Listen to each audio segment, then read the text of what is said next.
కాళేశ్వరం అక్రమాలపై విచారణను సిబిఐకి అప్పజెప్పడం ద్వారా అటు కేసీఆర్ కు ఇటు బీజేపీకి చెక్ పెట్టిన సీఎం రేవంత్ రెడ్డి గారు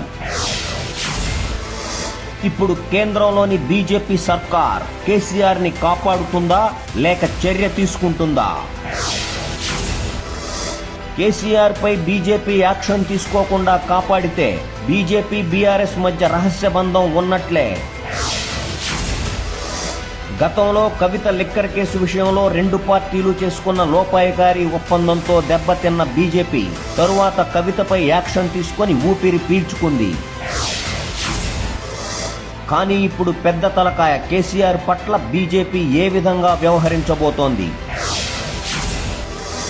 ఏది ఏమైనా సీఎం రేవంత్ రెడ్డి గారి సిబిఐ విచారణ వ్యూహం అదిరింది.